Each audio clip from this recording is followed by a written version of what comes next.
सादर प्रणाम, मैं हूं हिमांशु द्विवेदी और आपका स्वागत है हमारी खास पेशकश चर्चा में। आज चर्चा का हमारा विषय वह है जो पिछले 3 दिन से देश में चर्चा का विषय बना हुआ है। हम बात करने जा रहे हैं कश्मीर के मसले पर, उस कश्मीर के मसले पर जिस पर देश के प्रधानमंत्री नरेंद्र मोदी और उनके सहयोगियों ने कश्मीर के 14 चुनिंदा नेताओं के साथ तकरीबन 2 साल के अंतराल के बाद एक सर्वदलीय बैठक की। इसीलिए आज हमारा विषय है इसके संदर्भ में कि दिल से मिटेगी दिल्ली की दूरी। यह विषय भी इसलिए क्योंकि स्वयं देश के प्रधानमंत्री नरेंद्र मोदी ने कहा है आज इस बातचीत के बाद कि हम दिल से चाहते हैं कि दिल्ली के साथ दूरी मिटे।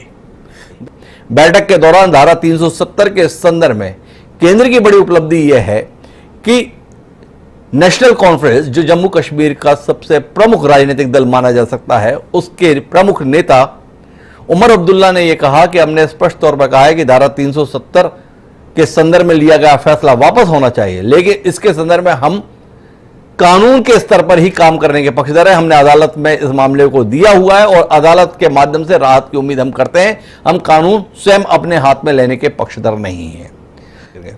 दूसरी महत्वपूर्ण बात जो है वो ये थी कि तमाम राजनीतिक दलों ने एक स्वर में यह मांग की कि राज्य के संदर्भ में उसको जो केंद्र शासित क्षेत्र बनाया हुआ है उसे पूर्ण राज्य का दर्जा मिलना चाहिए। बहरहाल इस बैठक से जुड़े हुए तमाम मसलों पर ही आज हम बात करेंगे। 4 खास मेहमान इस चर्चा का हिस्सा बनने के लिए हमारे साथ मौजूद हैं, उनसे आपका परिचय कराएं और इस अहम मसले पर चर्चा शुरू करें। इस चर्चा का हिस्सा बनने के लिए हमारे साथ में भारतीय जनता पार्टी के प्रवक्ता डॉक्टर ताहिर चौधरी जी जुड़ चुके हैं।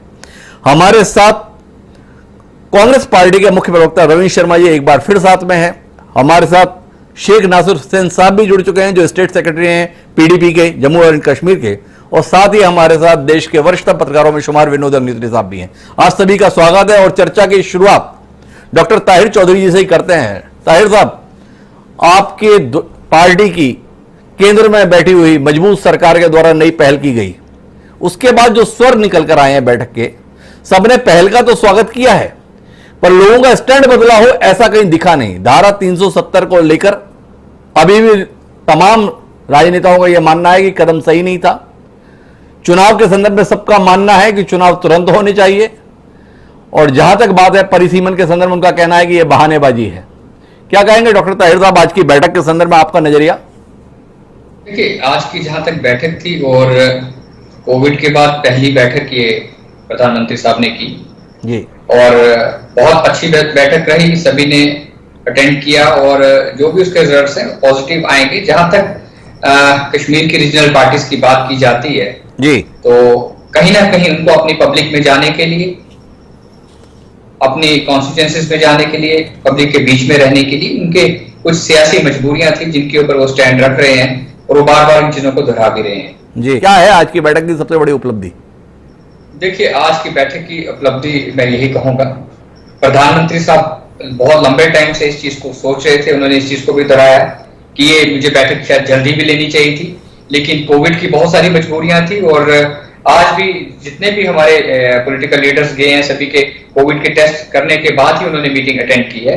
पूरा प्रोटोकॉल का ध्यान रखा गया और बहुत सारी चीजें जो खुले दिल के साथ की गई हैं आज बातें, और जो हमारे पॉलिटिकल लीडर्स यहाँ से रीजनल पार्टीज के गए हैं, चाहे उसमें एनसी के लोग हैं, पीडीपी के लोग हैं, अपनी पार्टी के, दूसरी पार्टीज के लोग हैं, बहुत सारी चीजें वहां पे टेबल पे क्लियर हुई होंगी।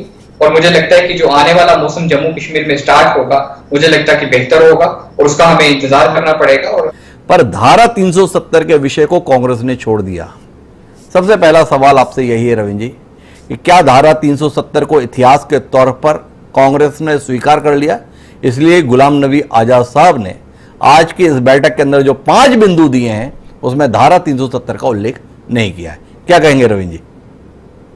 देखिए, पहली बात तो यह है कि 5 अगस्त को जो हुआ उसमें आपने देखा कि सबसे जोरदार तरीके से कांग्रेस पार्टी ने वहां अपना पक्ष रखा जी कि जो आप कर रहे हैं ये डेमोक्रेटिकली कॉन्स्टिट्यूशनली ठीक नहीं है जी, ये प्रक्रिया नहीं है।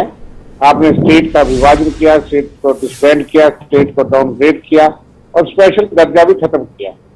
अब बात एक तरफ से मामला सुप्रीम कोर्ट में भी है जी, और सिर्फ बात इसी मुद्दे पे नहीं है। हमने छोड़ा नहीं, हमने कहा कि स्टेट तो फुल स्टेट हो तो 6 अगस्त 2019 को जो कांग्रेस वर्किंग कमेटी है मैं उससे बाहर नहीं जा सकता। जो उन्होंने कहा कि ये जो हुआ है गलत हुआ है, इसका मान्यता लगाते हैं आप, वो अलग बात है। उसकी इंटरप्रिटेशन यही है जी कि आप 2019 से पहले ही बात कर सकते हैं। आपने जो किया अपनी मर्जी से एक तरफा किया जी। अगर उसमें कुछ तरमीम या सुधार की जरूरत थी आप बात करते, हो सकता है कांग्रेस पार्टी किसी बात पे सहमत होती, जो जरूरत थी।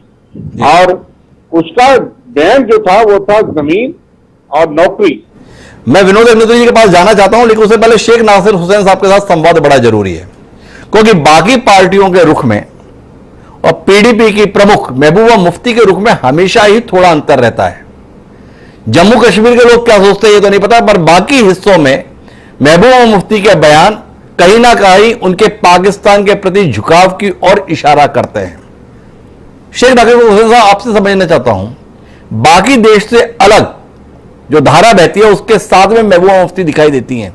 क्या मजबूरी है ऐसी जिसके चलते उनका पाकिस्तान के बगैर कोई बयान पूरा ही नहीं हो पाता?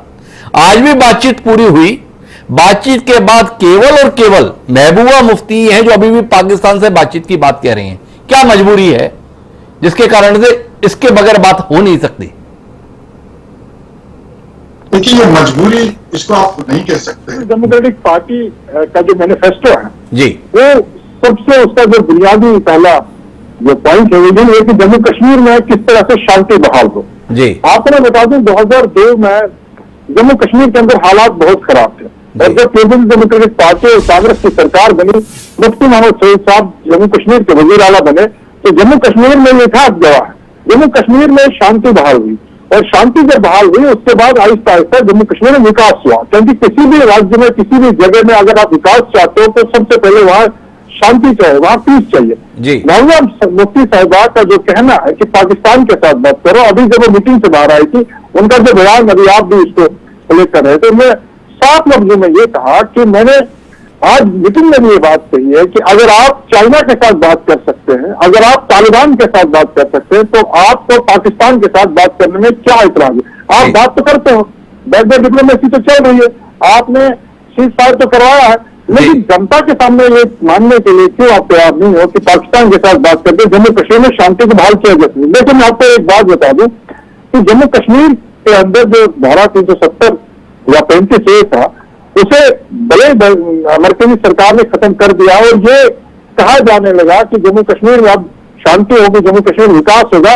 अफसोस की बात यह है कि धारा 370 के हवाले से वो लोग बात करते हैं जिन्हें इस आर्टिकल 370 के बारे में नॉलेज ही नहीं है। जम्मू कश्मीर के लोगों से अगर पूछी जाए, जो लोग जम्मू कश्मीर में रहते हैं, वो आपको बता सकते हैं कि धारा 370 यहाँ के गरीब के लिए, यहाँ के किसान के लिए, यहाँ के गरीब जो स्टूडेंट है या जो यहाँ रोजगार चाहता है या जो अपनी जमीनों की यहाँ प्रोटेक्शन चाहता है, उसके लिए कितना महत्वपूर्ण था। लेकिन एक परसेप्शन पूरे देश में बनाया गया कि शायद जम्मू कश्मीर और भारत के दरमियान ये एक रोड़ा है, और इस तरह का परसेप्शन क्रिएट किया गया कि अब ये 5 अगस्त के बाद ही जम्मू कश्मीर का मुकम्मल तौर पर भारत के साथ होगा।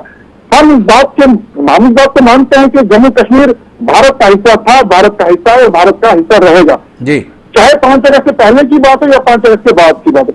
आर्टिकल 370 को हटाने से या उसको रखने से जम्मू कश्मीर और भारत के दरमियान के रिश्ते खत्म नहीं होने थे, लेकिन एक परसेप्शन क्रिएट किया गया कि नहीं, धारा 370 जम्मू कश्मीर और भारत के दरमियान जो है वो एक बहुत बड़ा रोड़ा। और सबसे जो इम्पोर्टेंट बात यह है जो आज भी महबूबा जी ने कही कि अगर आपने धारा 370 के साथ छेड़छाड़ करनी थी, अगर आपने इसको एब्रोगेट करना था, तो उसकी प्रक्रिया थी जो आपके कानून की किताब में लिखी गई थी। लेकिन जिस प्रकार से आपने ये किया, और उसके बाद जम्मू कश्मीर के अंदर तमाम राजनेताओं को आप हिरासत में रखते हैं, 3 मुख्यमंत्री जिनके साथ आज टेबल पर बैठकर प्रधानमंत्री जी बड़े गर्व के साथ बात कर रहे थे, उनको मैं बता दूं कि 2 साल पहले आपने इन्हीं नेताओं को जो आज आपके पास थे, भारतीय जनता पार्टी के छोड़कर सबको अपनी हिरासत में रखा था।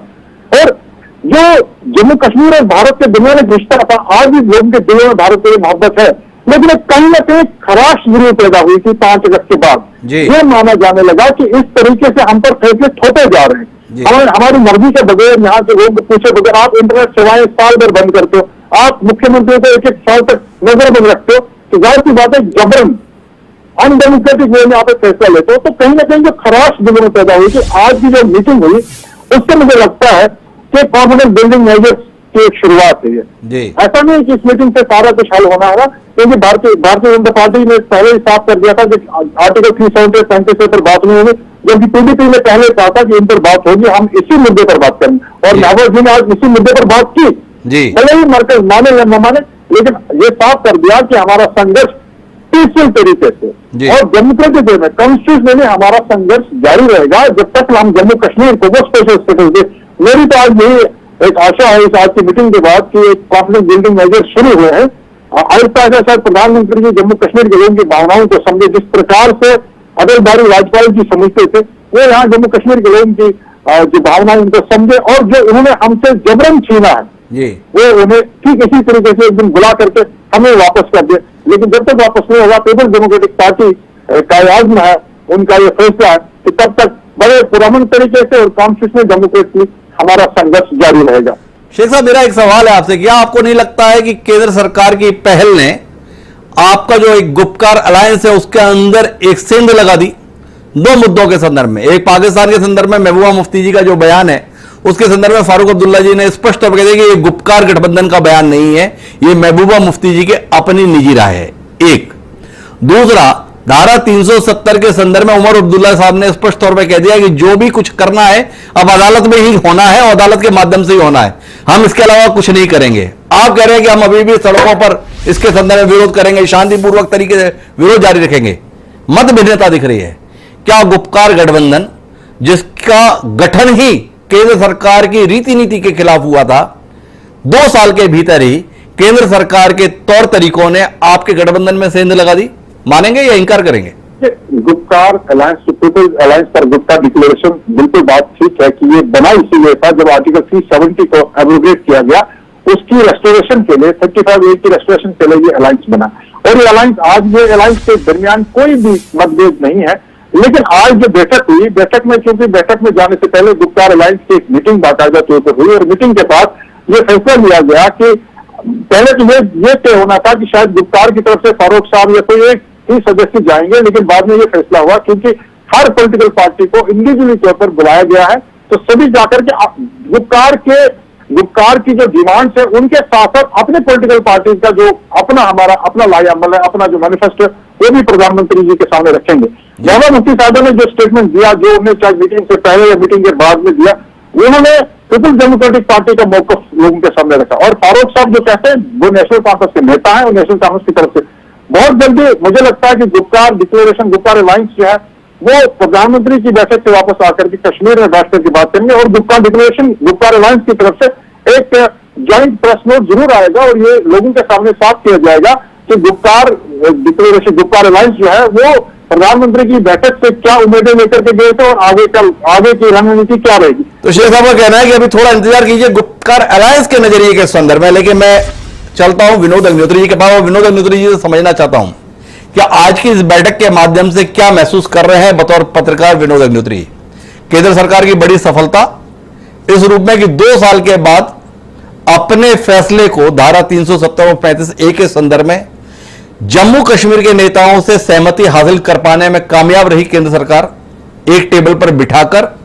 और उस बैठक के दौरान धारा 370 के मुद्दे न कर पाने को लेकर क्या कहेंगे विनोद जी? सबसे बड़ी सफलता क्या इस रूप में नहीं देखेंगे आप? मैं आज की बैठक को जो जम्मू कश्मीर की जो राजनीतिक दल है जी, वो और केंद्र सरकार के बीच में किसी प्रतिद्वंदिता के तौर पर नहीं देखता हूं कि कौन सफल हुआ कौन असफल हुआ। मैं इसको एक कलेक्टिव फॉर्म में देखता हूं कि आज बर्फ पिघली है और वो पक्ष जो 2 साल से एक दूसरे के प्रति जिनके भीतर अविश्वास था, ट्रस्ट डेफिसिट था, गुपकार गठबंधन को गुपकार गैंग कहा जाता था, जो नेता नजरबंद थे, बातचीत की प्रक्रिया बिल्कुल बंद थी, संवादहीनता थी, आज वो बर्फ पिघली है, वो संवादहीनता टूटी है और बातचीत की टेबल पर वो सारे नेता आए हैं जिनको हमारे मेन स्ट्रीम मीडिया ने या हमारे जो कश्मीर के बाहर के तमाम लोगों ने, उनमें से बहुत लोगों को पाकिस्तानी एजेंट कहा, बहुत लोगों पर तमाम तरह के लांछन लगाए। आज भारत सरकार ने उन सारे लोगों से बातचीत की प्रक्रिया शुरू की और ये माना कि कश्मीर का प्रतिनिधित्व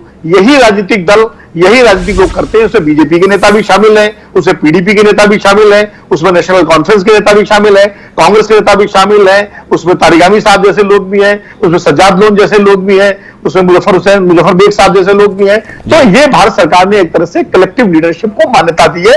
ये एक अच्छी बात है। और दूसरी बात, जो महबूबा मुफ्ती के पाकिस्तान वाले बयान को लेकर के बार बार चर्चा हो रही है, तो मैं कोई महबूबा मुफ्ती का प्रवक्ता नहीं हूं, ना मैं उनका वकील हूं। मैं एक पत्रकार के तौर पर यह कहता हूं कि महबूबा मुफ्ती ने यह नहीं कहा कि आज की बैठक में पाकिस्तान को शामिल करो, तो आज की बैठक तो इंटरनल मसले पर हो रही थी, कश्मीर के परसीमन को लेकर बात हो रही थी, विकास को लेकर हो रही थी। उन्होंने कहा कि पाकिस्तान से भी बात करनी चाहिए, और पाकिस्तान से हमारी बैक चैनल तो बातचीत हो ही रही है, जिस तरह सीज़फायर हुआ है। इसके अलावा हमारे दो प्रधानमंत्री पाकिस्तान जो है, एक प्रधानमंत्री बस लेकर के गए थे, एक प्रधानमंत्री लाहौर से वापस लौटते हुए जो है अचानक गए थे।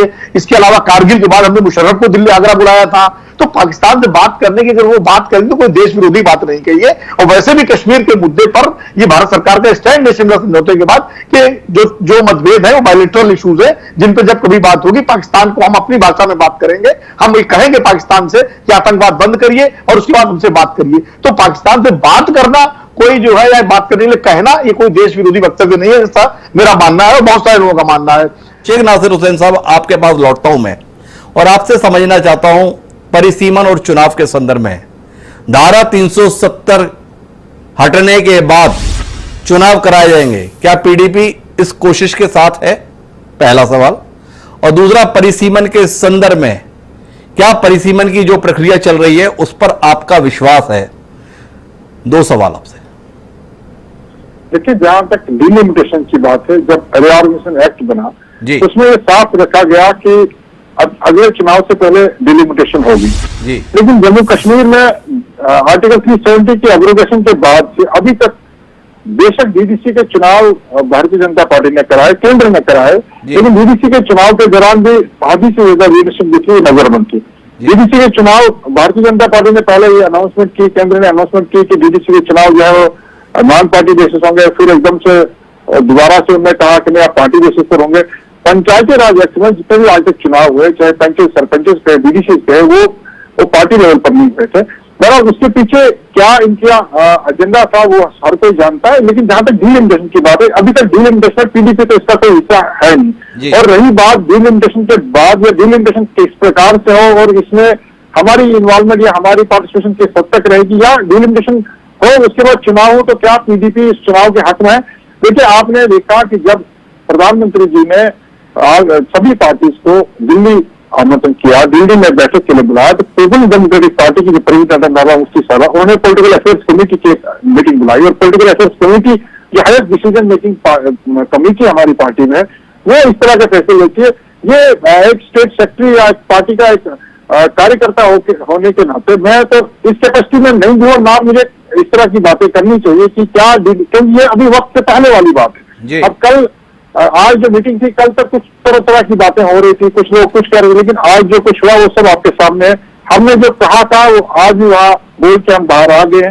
लिहाजा डिलिमिटेशन और डिलिमिटेशन के बाद चुनाव के हवाले से ये हमारी पॉलिटिकल जो पार्टी है उसकी पॉलिटिकल अफेयर्स कमेटी ही फैसला करेगी। लेकिन ये बात मैं जरूर कहूंगा कि पीडीपी कोई क्या कहते हैं अपना सेपरेटिस्ट जमात नहीं है। पीपल्स डेमोक्रेटिक पार्टी एक पॉलिटिकल पार्टी है और चुनाव पे यकीन करती है, कॉन्स्टिट्यूशन पे यकीन करती है। कॉन्स्टिट्यूशन के फ्रेमवर्क में, कॉन्स्टिट्यूशन के अंदर हमने चुनाव लड़े हैं, और आइडिया ऑफ इंडिया को पीडीपी, नेशनल कॉन्फ्रेंस, कांग्रेस और बाकी जो भी राजनीतिक दल उन्होंने जम्मू कश्मीर में प्रमोट किया है, प्रोपोगेट किया है। तो जाहिर सी बात है, चुनाव लड़ना एक एज पॉलिटिकल पार्टी होने के नाते चुनाव में हिस्सा लेना हमारा जो है वही हमारा वैश्विक काम और लोगों के जो है जहां तक मसले मसाइल उनको उजागर करना।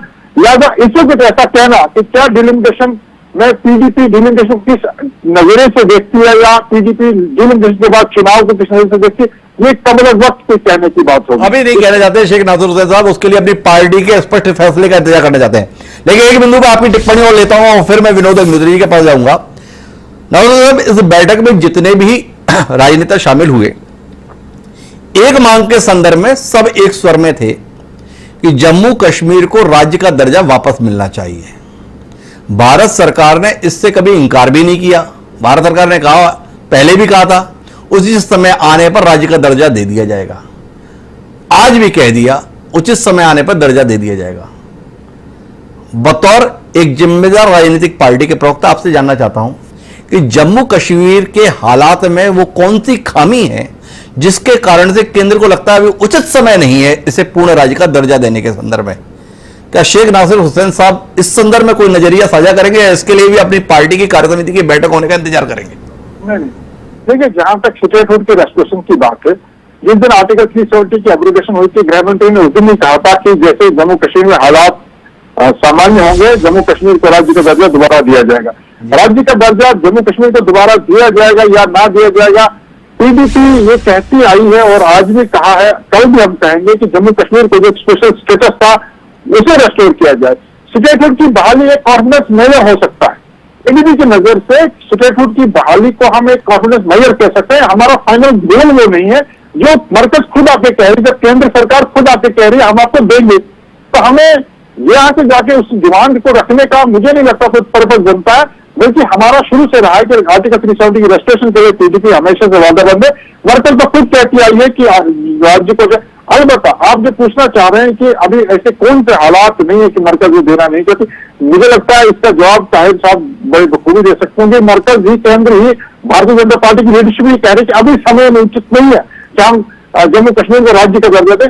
असल में केंद्र यह चाहता है कि जब जम्मू कश्मीर के सभी राजनीतिक दल जी इस डिमांड को लेकर के आएंगे कि हमें आप स्टेटहुड बहाल करें। देखिए, एक छोटी सी बात मैं आपको बताऊंगा, ये बार्गेनिंग है मरकज की तरफ से। जब उन्होंने हमसे 370 ले लिया, 370 के साथ उन्होंने यूटी बनाया। यूटी इसलिए बनाया कि अब अगर नेगोशिएशन टेबल पर भी आने की बात होगी तो हम यूटी और स्टेटहुड के लेकर के नेगोशिएट करेंगे। 370 का हम सेकंड स्टेज पर रखेंगे, यानी इसको बात नहीं होगी। ये सिर्फ एक नेगोशिएशन के लिए, एक बार्गेन के लिए मरकज ने जम्मू कश्मीर रियासत को यूटी में तब्दील किया था। केंद्र तो खुद चाहता है। बड़ा ही एक अलग नजरिया शेख नासिर हुसैन साहब ने इस चर्चा में निकाल कर दिया है कि जो यूटी का दर्जा दिया गया है केंद्र शासित प्रदेश का, वो दरअसल भविष्य में जम्मू कश्मीर के राजनीतिक दलों के साथ में मोलभाव करने के लिए एक पैंतरा है कि अगर आप धारा 370 की बहाली चाहते हो, विशेष दर्जा चाहते हो, तो उसे छोड़ दो, केवल पूर्ण राज्य का दर्जा ले लो। कुछ आपने छोड़ दिया, कुछ हमने छोड़ दिया, इसके तहत मोलभाव करके नतीजे पर पहुंचने की शायद मंशा है। यह नजरिया शेख नासिर साहब ने दिया है। लेकिन मैं विनोद अग्निहोत्री आपके पास वापस लौटता हूं और जानना चाहता हूं कि आज की बातचीत के संदर्भ में किसी भी पक्ष ने असंतोष जाहिर नहीं किया। यह अपने आप में इस बातचीत की बड़ी उपलब्धि है, चाहे वो केंद्र है और चाहे विभिन्न राजनीतिक दल जो जम्मू कश्मीर का प्रतिनिधित्व आज की बैठक में कर रहे थे। शेख नासिर साहब ने जो कही है, मैं भी इनकी इस बात से, मेरा भी एक तरह से दृष्टिकोण रहा है कि जब इतना बड़ा फैसला भारत सरकार ने किया, विशेष राज्य का दर्जा खत्म किया और 370 से 35 से हटाया, तो जाहिर है ये कहीं ना कहीं ये बात रहती है कि जब कभी हम नेगोशिएटिंग टेबल पर बैठे हैं तो भाई जो सामने आए हुए उनको उस देने के लिए हमारे पास क्या होगा, तो हम कह देंगे भाई राज्य का दर्जा बहाल कर रहे हैं आपके लिए, और वो पार्लियामेंट के फ्लोर ऑफ द हाउस में आश्वासन है होम मिनिस्टर का और प्राइम मिनिस्टर का कि हम समय आने पर राज्य का दर्जा बहाल करेंगे। यानी एडमेंट नहीं है कि उसको। तो कुल मिलाकर हम अपनी बातचीत के निष्कर्ष पर पहुंचे तो सबसे महत्वपूर्ण बात यह है कि कश्मीर के संदर्भ में बर्फ आज पिघल गई। दो पक्ष जो अपनी अपनी जिद पर अड़े हुए थे वो अपनी जिदों को छोड़कर साथ बैठे हुए दिखे, और साथ बैठे में भी तनावग्रस्त नहीं बल्कि मुस्कुराते हुए दिखे। उम्मीद है मुस्कुराहट का यह सिलसिला आगे भी जारी रहेगा और जम्मू कश्मीर जिसके संदर्भ में हर भारतवासी के मन में कुछ अतिरिक्त भाव रहते हैं, उसे ज्यादा अपनापन, ज्यादा आत्मीयता का भाव आने वाले समय में महसूस होगा। उम्मीद करते हैं दोनों पक्ष अपने राजनीतिक हितों की चिंता करने के साथ साथ राष्ट्र की भी चिंता कर लेंगे और कुछ ऐसे फैसले लेंगे जो केवल उनके राजनीतिक हित के लिए नहीं बल्कि देश हित के लिए भी होंगे। इस कामना के साथ आप सभी चारों मेहमानों का बहुत बहुत धन्यवाद हमारे साथ जुड़ने के लिए।